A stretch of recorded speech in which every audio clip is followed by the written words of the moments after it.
And in the wake of recent production cuts from OPEC, President Biden has announced the release of 15 million barrels of oil from the U.S. reserve to combat these cuts.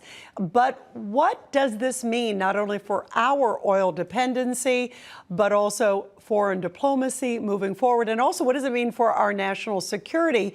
Those are supposed to be emergency reserves. Let's bring in our next guest to break it all down. Joining us now is national security and counterterrorism expert John Rossomando. John, what's your reaction to the fact that these reserves, again, are supposed to be really in sort of dire circumstances? What do you make of the timing of this? And also, how much of a concern is it from a national security standpoint for us domestically and also perception overseas of us?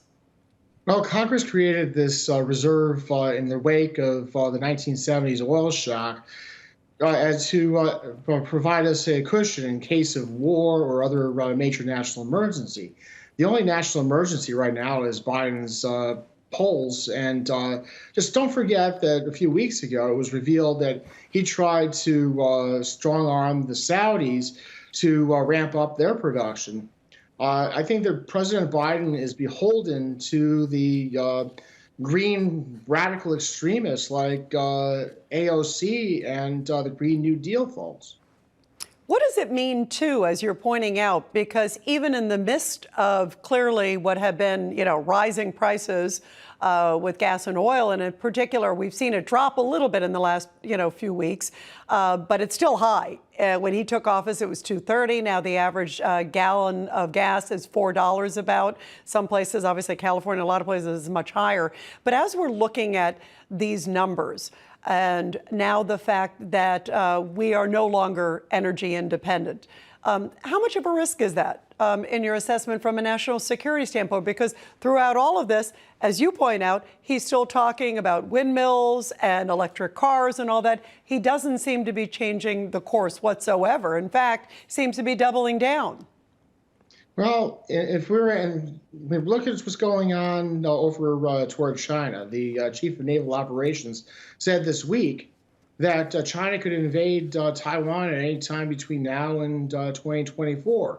If we were in a real war, we've gone from about around 670 million barrels in the reserve to about 400 million. We haven't been this low since 1984. And we consume about 20 million barrels every day. So, just think about the realities if we end up in a real war with the Chinese, or if we end up in a war with the Russians. He's taken our strategic oil reserve to dangerous levels. And this comes also as we are now pre-winter. And we know that Europe is very concerned of what they're going to do. Explain how this could get very complicated as it gets colder, because it's left them with less supply. And obviously, with all the issues with Russia, some of them still beholden to Russia, some of them not, but in a dire circumstance, too, in return, because they don't have another alternative with us. Well, I was in Sweden back in September visiting family, and they were saying that the cost of electricity has gone through the ceiling, and it's going to go even higher. And they're worried about having enough gas and reserves for the winter. We have a lot of elderly Americans who rely on oil heat in this country. If the price of oil goes up and we're in a war, we have a shortage. What is it going to do to the heating oil subsidies and so forth? Where do you see the relationship with Saudi Arabia, Russia, and so forth? Where do you see that going forward and the implications for us?